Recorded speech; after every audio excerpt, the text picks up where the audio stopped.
Hello everyone and welcome back to Math Ball Master. আৰম্ভ কৰোঁ আমাৰ আজিৰ সেশনটো। তো আজিৰ সেশনটো হ'ব আমাৰ ফাইনেল সেশন। আমি ক্লাছ 7ৰ chapter number 6 the triangle and its properties গোটেই চেপ্টাৰটো আমি কমপ্লিট কৰিলোঁ। আমি যিমানখিনি কনচেপ্ট শিকিলোঁ এতিয়ালৈকে গোটেইখিনিৰ ওপৰতে আমি এটা ইউনিট টেষ্ট কৰিম আজি আৰু আমাৰ এইটো চেপ্টাৰটো কমপ্লিট কৰিম। So' let us begin. Question number 1 could 2.8 centimeter 4.0 centimeter and 2.8 centimeter be the side lengths of a triangle. কৈছে এই তিনিটা সাইড কি এটা ট্ৰায়াংগুলাৰ সাইড হ'ব পাৰে নেকি?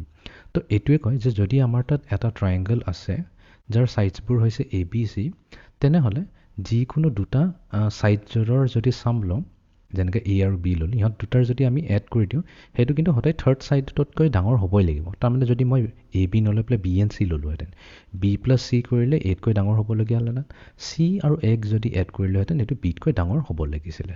যদি এই তিনিটা ক্ৰাইটেৰিয়ান ফ'ল' হৈ আছে তেতিয়াহে আমি ক'ম যে আমাৰ এই ট্ৰায়াংগলটোৱে ফৰ্ম কৰিবই কৰিব। অ'কে, এতিয়া আমি আহি যাওঁ আমাৰ কুৱেশ্যনটোলৈ।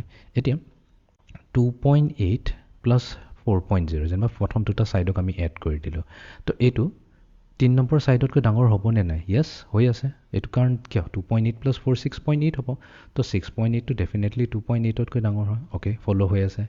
নেক্সট আমি কি কৰিম 4 আৰু 2.8 এড কৰি দিম। সেইটোতো একেই কথা হৈ যাব ৰাইট। নেক্সট আমি কৰিলোঁ 2.8 প্লাছ 2.8 এইটো যদি আমি এড কৰোঁ 4তকৈ ডাঙৰ হ'বনে নাই? য়েছ, এইটোতো আমাক 5.6 দি আছে। তো তিনিটাই ক্ৰাইটেৰিয়ান আমাৰ ফুলফিল হৈ আছে। তো আমি ক'ম যে ডেফিনেটলি এইটোৱে ট্ৰায়াংগল ফৰ্ম কৰিবই কৰিব। অ'কে, এতিয়া আমি যাওঁ নেক্সট কুৱেশ্যনটোলৈ। অ'কে, এই কুৱেশ্যনটোত কৈছে যে which of the statements about the angles R correct. ইয়াতে কেইটামান ট্ৰায়াংগল আছে কেইটামান এংগল দিছে কোনকেইটা কাৰেক্ট হয় সেইটো কৈছে। ফাৰ্ষ্ট অফ অল আমি যদি এই ট্ৰায়াংগলটোক এটা নাম দি দিওঁ এ বি চি এতিয়া এ চি ছাইডটো যদি চাওঁ এইটো কি কৰা আছে ডট ডট দিয়া মানে এইটো এক্সটেণ্ড কৰা আছে এই এ চি ছাইডটোক এক্সটেণ্ড কৰা আছে আৰু এক্সটেণ্ড কৰাৰ পিছত এই লাইনটোৱে এই আমাৰ অৰিজিনেল ট্ৰায়াংগলৰ যোনটো এটা ছাইড হৈছে বি চি তাৰ লগত এটা এংগল বনাইছে এক্স বাট এইটো ট্ৰায়াংগলৰ বাহিৰত আছে সেইকাৰণে এইটোক আমি কি বুলি কওঁ এক্সটাৰ্নেল এংগল বুলি কওঁ। ঠিক আছে, এইটো হৈ গৈছে আমাৰ এক্সটাৰ্নেল এংগল বা এক্সটিৰিয়াৰ এংগল বুলি কোৱা হয়। ঠিক আছে, আইডাৰ এক্সটাৰ্নেল বা এক্সটিৰিয়াৰ এংগল বুলি কোৱা হয়।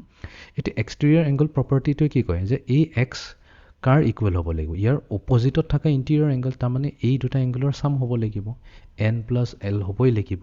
অ'কে, তো ইয়াতে আছে নেকি x equals to N plus L X equals to N plus L এটা আছে অপশ্যন চি ঠিকে আছে। এতিয়া এইটো জানো ৱাইটো জানো আমাৰ এক্সটাৰ্নেল এংগল হ'ব জানো? এইটো হ'ব নোৱাৰে। কেলে? বিকজ এই যোনটো ডটেড লাইনটো দিয়া আছে এইটো কিন্তু খালি এই পইণ্টটোৰ পৰাহে ওলাইছে নাইডাৰ বি চি ছাইডটোক এক্সটেণ্ড কৰি পেলাই পোৱা গৈছে নাই এ চিক এক্সটেণ্ড কৰা গৈছে বাছ এইটো এটা জাষ্ট এনি জেনেৰেল লাইন এটা ড্ৰ কৰিছে। তো এইটো এক্সটাৰ্নেল এংগল হ'ব নোৱাৰে। এক্সটাৰ্নেল এংগল হ'বলৈ হ'লে যিকোনো তিনিটা ছাইডৰ পৰা এটা ছাইড এক্সটেণ্ড কৰিব লাগিব আৰু সেই ছাইডটো ট্ৰায়াংগুলৰ লগত এংগল বনাব লাগিব। যেনেকৈ এই কেছত এক্স ডিগ্ৰীটোৱে হৈছে আমাৰ এক্সটিৰিয়াৰ এংগল। তেনেহ'লে আমি ৱাই বস্তুটো নেচাওঁৱে। হাউএভাৰ এই লাইনটো যদি চাওঁ এ চিটো যোনটো এক্সটেণ্ড কৰা হৈছে ইয়াতে এম আৰু এন এই দুটাক যদি আমি এড কৰি দিওঁ এম আৰু এক্স এম আৰু এংগল এম আৰু এংগল এক্স। ঠিক আছে, মই এটা কাম কৰোঁ এইটো অলপ ক্লিন কৰি দিওঁ এইটো অলপ ক্লিন কৰি চাওঁ। তো এইটোতো হৈছে আমাৰ ছাইড চি। তো এতিয়া যদি চাওঁ এই এংগল এম আৰু এই এংগল এক্স এই দুটাক যদি এড কৰোঁ তো এইটোতো এটা ছাপ্লিমেণ্টাৰী এংগল দিবই 180 ডিগ্ৰী আৰু ইয়াতে অপশ্যনো আছে। তো ইয়াতে আমাৰ কি হ'ব চি এণ্ড ডি কাৰেক্ট হৈ যাব। অ'কে, এতিয়া আমি যাওঁ নেক্সট কুৱেশ্যনটোলৈ। অ'কে, এইটোৱে এক্সটেৰিয়ৰ এংগল ফৰ্মুলাটো ইউজ কৰি পেলাই আমি ইয়াতে এক্স উলিয়াব পাৰিম। একেবাৰে চিম্পল প্ৰব্লেম। ইয়াতে এক্সটেৰিয়ৰ এংগল এইটো হ'বনে নাই? য়েছ, কেলে? বিকজ এই ট্ৰায়াংগুলৰ এই ছাইডটোক আমি এক্সটেণ্ড কৰিছোঁ বাহিৰলৈ। এক্সটেণ্ড কৰাৰ পিছত এই লাইনটোৱে ট্ৰায়াংগুলৰ ছাইড এটাৰ লগতে এংগল বনাইছে যেনেকৈ এইটো ট্ৰায়াংগুলৰ ছাইড ইয়াৰ লগতে এংগল বনাইছে ডেফিনেটলি আমাৰ 153 ডিগ্ৰীটো কি হ'ব এক্সটেৰিয়ৰ এংগল হ'ব। এতিয়া এক্সটেৰিয়ৰ এংগলৰ ফৰ্মুলা কি কয় ইয়াৰ যোনটো মেজাৰমেণ্টটো হ'ব 153 এইটো কাৰ ইকুৱেল হ'ব ইয়াৰ অপজিটত থকা ইণ্টিৰিয়ৰ এংগল দুটাৰ চাম হ'ব 85 প্লাছ এক্স ডিগ্ৰী। চ' 85 ডিগ্ৰী প্লাছ এক্স ডিগ্ৰী আমাৰ হৈ যাব ইকুৱেল টু 153 ডিগ্ৰী। তাৰমানে এক্সৰ ভেলু কি হৈ যাব এক্সৰ ভেলু হৈ যাব 153ৰ পৰা আমি 85ক মাইনাছ কৰিব লাগিব। অ'কে, তো এটা কাম কৰোঁ এইটো আমি মাইনাছ কৰি দিওঁ 153ৰ পৰা 85। যেতিয়া 5 3তকৈ ডাঙৰ হয় তো আমি ইয়াতে কেৰি অভাৰ ল'ম বা এটা বড়ো এটা ল'ম এইটো 13 হৈ যাব আৰু এইটো 4 হৈ যাব। চ' 13ৰ পৰা 5 মাইনাছ কৰিলে আমি পাম 8। নেক্সট আমাৰ ইয়াতে 4 আছে বাট এগেইন 4 কি হ'ব 8তকৈ সৰু হয়। তো ইয়াতে আমি বড়ো এটা ল'ম 1ৰ পৰা 1 লওঁ তো 14 হৈ যাব। 14ৰ পৰা 8 মাইনাছ কৰিলে আমি কি পাম 8 9 10 11 12 13 68। অ'কে, তো তাৰমানে আমাৰ এক্সৰ ভেলু আহি গৈছে 68 ডিগ্ৰীজ। তো ইয়াতে আমি 68 টাইপ কৰি ভেৰিফাই কৰি ল'ম।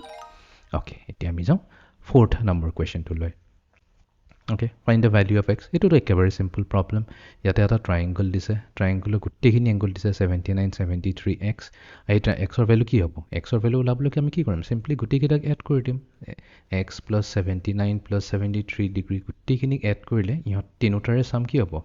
180 degree hobo. Ito to amar internal angle sum property to hai. So ite x degree plus ihat duta add kori do. 9 aru 3 add hole ki ba 9, 10, 11, 12. 2 1 carry over 7 plus 7 14 14 plus 1 15 it will go number 152 degree equals to 180 degree. So x hoy jabo equals to 180 degree minus 152 degree. So it will dibo amak x equals to 0 pra tana 10 or pra 2 gole amar 8 thakibo it hoy jabo 7 to 28 degree hoy jabo, right? To ami pai golo x or value hoy jabo yate 28 degrees. Okay, next question. Yate dise in triangle ABC, a gutetu hoise triangle ABC, E are points on BC. E eneko eta point loise such that BE equals to EC. Tamane A length aru A length exactly equal hoy. Tamane ki hogol? Yar meaning to etu hogol je E hoise ki midpoint hogol. E midpoint hogol kar? Midpoint of BC. To ABC যদি আমি সাইডটো চাওঁ তাৰ mid point হ'ল ই, তো তাৰমানে কি এ ইয়াৰ opposite ছাইডৰ পৰা যদি আমি এটা লাইন এটা ড্ৰ কৰি পেলাই ই লৈকে জইন কৰি দিওঁ, এই ইটোৱে কি হৈ যাব আমাৰ মিডিয়ান হৈ গ'ল নে নাই? এইটো আমাৰ হৈ গ'ল মিডিয়ান। অ'কে, এটা ইনফৰমেশ্যন পালোঁ। নেক্সট ইনফৰমেশ্যন হৈছে F is a point on A B. F ক'ত আছে? ইয়াতে এফ এটা এনেকুৱা এটা পইণ্ট লৈছে এ বিত such that E F is perpendicular to A B.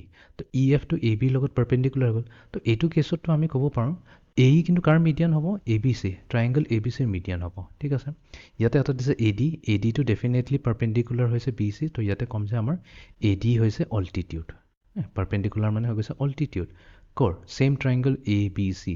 বাট আমাৰ যোনটো ছেকেণ্ড ইনফৰমেশ্যনটো দিছে যে F is a point on A B, তাৰমানে আমি এই ট্ৰাইংগলটোৰ কথা কৈছোঁ এ ই বি। চ' আমি ইয়াতে ক'ম যে এই যোনটো আমাৰ ই এফ হৈছে, চৰি ই এফটো আমাৰ কি হ'ব? অল্টিটিউড হ'ব। অল্টিটিউড, এই অল্টিটিউডটো ক'ৰ হ'ব? এ ই বি, এই ট্ৰাইংগলটোহে অল্টিটিউড হ'ব। এতিয়া চাওঁচোন কি কি ইনফৰমেশ্যন আমাক উলিয়াব দিছে।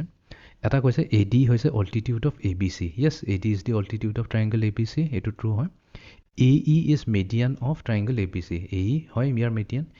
এ D is median of A B C, A ডিটো মিডিয়ান হ'ব নোৱাৰে, এইটোতো আমাৰ আমি অলৰেডি কৈয়ে দিছোঁ। এইটো এ ডি যোনটো হৈছে এইটো অল্টিটিউড হ'লেতো মিডিয়ান কেনেকৈ হ'ব নোৱাৰে। ই এফ যোনটো হৈছে altitude of A B C, ন E F A E B ট্ৰাইংগলটোৰহে অল্টিটিউড হয়, এ বি চিৰ নহয়। তো তাৰমানে ইয়াতে আমাৰ এই দুটা অপশ্যনে কাৰেক্ট হ'ব, A and B. Okay, next question. ইয়াতে আমাক সুধিছে এক্সৰ মেজাৰ কি হ'ব? এগেইন এক্সটেৰিয়েংগল ফৰ্মুলা ইয়াতে হ'ব আমাৰ 114 হৈ যাব equals to 56 plus x. Okay, হ'বই লাগিব। তো এক্স হৈ যাব ইকুৱেলছ টু 114 মাইনাছ 56। আমি মাইনাছ কৰিছোঁ 114 56ৰ মাইনাছ। অ'কে, 4 6তকৈ সৰু হয়, তো তাৰমানে এইটো ইয়াৰ পৰা বড়ো ল'ব লাগিব, এইটো 14 হৈ যাব। 14 মাইনাছ 6 হৈ যাব আমাৰ 6 7 8 9 10 8 হৈ যাব। ঠিক আছে, এতিয়া এফালে 0 আছে, তো তাৰমানে কি কৰিম? এই 1ৰ পৰা এটা বড়ো ল'ম, ইয়াতে 1 লৈ ল'ম, এইটো 0 হৈ যাব। 10 মাইনাছ 5 হৈ যাব 5, 58 হৈ গ'ল আমাৰ এক্সৰ ভেলু। X is 58। তো ইয়াতে আমি এক্স 58 লৈ টাইপ কৰি দিম। Okay, next question. Classify triangle P Q R by its sides. এটা ট্ৰাইংগল দিছে পি কিউ আৰ আৰু ইয়াৰ ছাইডছখিনি দিছে 5 12 and 13। এইটো কি ধৰণৰ ট্ৰাইংগল হ'ব? ইকুইলেটাৰেল হ'ব নেকি? নোৱাৰে, বিকজ ইকুইলেটাৰেলৰ গোটেইকেইটা ছাইডছ ছেইম টু ছেইম হ'ব লাগিছিলে। আইচ'চেলিছ? ন, আইচ'চেলিছৰ দুটা ছাইড ইকুৱেল হ'ব লাগিছে, গোটেইকেইটাটো বেলেগ। তো অপশ্যন কি থাকি গ'ল? স্কেলিন। তো এটা ট্ৰাইংগলত যদি তিনিটা ছাইড আনইকুৱেল হয়, সেইটোক আমি স্কেলিন ট্ৰাইংগল বুলি কওঁ। Okay, next question. The diagram shows a right triangle and 3 squares. এটা ডায়াগ্ৰাম দিছে, ইয়াতে এটা ৰাইট এংগল ট্ৰাইংগল দিছে, নামটো দি দিওঁ যাতে আমি আইডেণ্টিফাই কৰিব পাৰিম। এ বি চি, এই এ বি চি ৰাইট ট্ৰাইংগলটোৰ ছাইডছকেইটা ইউজ কৰি পেলাই স্কুৱেৰ বনোৱা হৈছে, 3টা square. The area of the largest square is 55। এতিয়া ডায়াগ্ৰামটো একজেক্ট আঁকা নাই, এতিয়া আমি কেনেকৈ গম পাম? দেখাত লাগি আছে এইটো লাৰ্জেষ্ট স্কুৱেৰ, বাট আমি কনফাৰ্ম কেনেকৈ কৰিম যে সঁচাকৈ এইটোৱে লাৰ্জেষ্ট স্কুৱেৰ হয়? তো আমি ট্ৰাইংগলটো চাম এ বি চি। এ বি চিৰ যোনটো ইয়াতে ৰাইট এংগল বনাই আছে 90 ডিগ্ৰী। চ' 90 ডিগ্ৰী বনোৱাৰ যোনটো একজেক্ট অপজিট ছাইডটো হৈছে এইটো এ চি।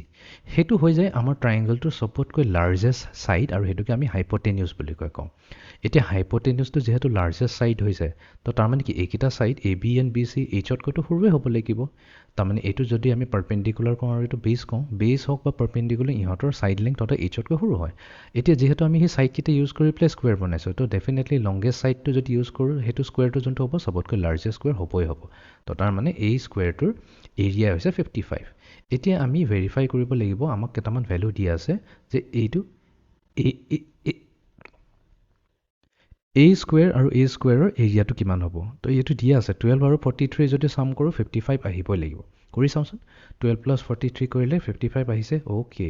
তো এ হ'ব। দেন বি যদি কৰোঁ 14 প্লাছ 40 কৰিলে 54হে আহিব। ন' এইটো হ'ব নোৱাৰে। নেক্সট এইটো চাওঁ, 16 প্লাছ 37। চ' 7 প্লাছ 6 হৈ যাব আমাৰ 7, 8, 9, 10, 11, 12, 13, 1 কেৰি, 3 প্লাছ 1, 4, 4 প্লাছ 1, 5, 53 নাই হোৱা নহয়। তো তাৰমানে ইয়াতে অকল এটাই আমাৰ কাৰেক্ট অপশ্যন আহিছে। Okay, next question. Find the value of x. এইবাৰ এক্সৰ ভেল্যু ওলাব দিছে। এইটোতো আমি ডাইৰেক্টলি কি কৰিম, পাইথাগোৰাছ থিয়ৰম ইউজ কৰিম। তো এইটো কি হ'ব, 90 ডিগ্ৰী অপজিটত আছে এইটো কি 12, চবতকৈ লংগেষ্ট ছাইড হাইপটেনিউছ বুলিকৈ কয়। তো এইটোক আমি বেছ ধৰিব পাৰোঁ, এইটোক পাৰ্পেণ্ডিকুলাৰ বুলিকৈ ধৰিব পাৰোঁ, বা এইটোক পাৰ্পেণ্ডিকুলাৰ এইটোক বেছ কওঁ, কোনো প্ৰব্লেম নাই। তো ইয়াতে হাইপটেনিউছ স্কুৱেৰ হৈ যায় equals to base square plus perpendicular square. Hypotenuse square দি আছে 12, তো 12 স্কুৱেৰ হৈ যাব। বেছ আমি ধৰিছোঁ 5, তো 5 স্কুৱেৰ হৈ যাব। পাৰ্পেণ্ডিকুলাৰ আমি নাজানো, এইটো এক্স বুলিকৈ ধৰি লৈছোঁ, এক্স স্কুৱেৰ হৈ গ'ল। 12 স্কুৱেৰ হৈ গ'ল আমাৰ 144, 5 স্কুৱেৰ হৈ গ'ল আমাৰ 25 প্লাছ এক্স স্কুৱেৰ। তো এক্স স্কুৱেৰ হৈ গ'ল আমাৰ 144 মাইনাছ 25। অ'কে, চ' এক্স 144 মাইনাছ 25 আমাৰ কি হৈ যাব, 119 আহি যাব। 19, 29, 39, য়েছ। তো 119 আহি যাব। তো ইয়াতে এক্সে লাগে, এক্সৰ কাৰণে আমি কি কৰিম, স্কুৱেৰ ৰুট ল'ব লাগিব, পজিটিভ স্কুৱেৰ ৰুট। তো এটা অপশ্যন আছে x equals to square root of 119। Okay, next question. ইয়াতে সুধিছে এ বি চি তিনিটা ডিফাৰেণ্ট টাইপছ অফ ছাইডছ দি আছে, তিনিটা ছাইডছ দি আছে এটা ট্ৰাইংগলৰ, কোনকেইটা ৰাইট এংগল ট্ৰাইংগল ফৰ্ম কৰিব। তো এইটোৰ কাৰণে এইটোৱে মনত ৰাখিব লাগিব যে চবতকৈ লংগেষ্ট ছাইডটো যোনটো হ'ব সেইটো হৈ যাব হাইপটেনিউছ, এইটো হৈ গ'ল বেছ আৰু পাৰ্পেণ্ডিকুলাৰ। যদি আমি দেখুৱাব পাৰোঁ যে H square equals to P square plus B square, তেনেহ'লে ৰাইট এংগল ট্ৰাইংগল হ'বই লাগিব। এতিয়া আমি যদি অপশ্যন এৰ পৰা ষ্টাৰ্ট কৰোঁ, 3 and 6টো পাইছোঁ, বাট স্কুৱেৰ ৰুট অফ 27, এতিয়া এই ছাইড লেংথটো কি হ'ব, 3তকৈ ডাঙৰ নে 3তকৈ সৰু, নে 6তকৈ ডাঙৰ নে 6তকৈ সৰু। তো এইটোৰ কাৰণে আমি এনেকৈ কৰিম, যোনটো আমাৰ 27 হয়, 27টো কাৰ মাজত থাকিব, 16 আৰু 25ৰ মাজত থাকিব, ৰাইট। একেবাৰে 16 আৰু 25 আমি কিয় লৈছোঁ, বিকজ আমি 16ৰ স্কুৱেৰ ৰুট হৈছে 4 আৰু 25ৰ স্কুৱেৰ ৰুট হৈছে 5, ৰাইট। আমি এনেকৈ কৰোঁ। তো তাৰমানে আমিতো ক'ব পাৰিম যে স্কুৱেৰ ৰুট অফ 27 যিয়ে হ'ব, 4তকৈ ডাঙৰ হ'ব আৰু 5তকৈ সৰু হ'ব। তো বিটুইন 4 and 5ৰ মাজতে থাকিব, ৰাইট, 4 and 5ৰ মাজত থাকিব। বাট ইয়াতে লংগেষ্ট ছাইড কোনটো হৈ গ'ল, 6 হৈ গ'ল, তাৰমানে এইটো হৈ যাব আমাৰ হাইপটেনিউছ। ঠিক তেনেকৈ বিটো যদি চাওঁ, 17 হৈ যাব হাইপটেনিউছ আৰু square root of 50, again same issue. আমি স্কুৱেৰ ৰুট অফ 50টো কেনেকৈ ক'ম, স্কুৱেৰ ৰুট অফ 49তকৈ ডাঙৰ হ'ব আৰু স্কুৱেৰ ৰুট অফ 64তকৈ সৰু হ'ব, ৰাইট। 49 মানে হৈ গ'ল 7, স্কুৱেৰ ৰুট অফ 50 আৰু এইটো হৈ গ'ল 8। তাৰমানে এই ভেলুটো যোনটো হ'ব 7 আৰু 7তকৈ ডাঙৰ, 8তকৈ সৰু, মানে 7 আৰু 8ৰ মাজত থাকিব। তো হৈ গ'ল ন, এইটোৱে হাইপটেনিউছ। যিহেতু এতিয়া আমাৰ হাইপটেনিউছ তিনিওটাৰে আমি আইডেণ্টিফাই কৰি ল'লোঁ, এতিয়া আমি চাওঁ পাইথাগোৰাছ থিয়ৰম এপ্লাই কৰি। অপশ্যন এত যদি চাওঁ, তো 6 স্কুৱেৰ হৈ যাব equals to 3 square plus square root of 27 square. 6 square হৈ গ'ল আমাৰ 36, 3 স্কুৱেৰ হৈ গ'ল আমাৰ 9 আৰু এইটো হৈ গ'ল আমাৰ 27। চ' 27 প্লাছ 9 কি হয়, 36 হৈ গ'ল নাই ইকুৱেল। তো তাৰমানে অপশ্যন এ ট্ৰু হয়, এইটো এটা ৰাইট এংগল ট্ৰাইংগল ফৰ্ম কৰিব। বিলৈ আহি যাওঁ। বিৰ কাৰণে আমাক কি লাগিব, 17 square equals two 8 square plus 15 square. 17 square হৈ যায় আমাৰ 289, এইফালে 8 স্কুৱেৰ আছে 64 আৰু এইফালে আছে 15 স্কুৱেৰ 225। অ'কে, তো এইটো যদি চাওঁ, এইটো আমাক কি দিব, 289 দিছে, হৈ গ'ল। বিটো আমাৰ কাৰেক্ট হয়। নেক্সট আমি চিত আহি যাওঁ। চিত যদি চাওঁ তেনেহ'লে কি হ'ব, square root of 50 whole square must be equals to 5 square plus 5 square. Square ৰুটটোতো গুচি গ'ল, স্কুৱেৰ ৰুটৰ স্কুৱেৰ কৰিলে স্কুৱেৰ ৰুট গুচি যায়। 5 স্কুৱেৰ হৈ গ'ল 25, 5 স্কুৱেৰ হৈ গ'ল 25, 25 প্লাছ 25 50। তো ইয়াতো আমি পাইছোঁ 50 ইকুৱেলছ টু 50। ইয়াতে তাৰমানে কি হৈছে, গোটেই তিনিওটা যোনটো হয় এইকেইটা ৰাইট এংগল ট্ৰাইংগল ফৰ্ম কৰি আছে। অ'কে, এতিয়া আমি যাওঁ আমাৰ লাষ্ট কুৱেশ্যনটোলৈ। Find the value of X. ইয়াতে আমাৰ এক্সৰ ভেল্যু ওলাব দিছে। অ'কে, এতিয়া যদি আমি চাওঁ এই ট্ৰাইংগলটোক লেটছ এটা নাম দি দিওঁ এ বি চি। ইয়াতে clearly A B equals to A C আহিছে নে নাই।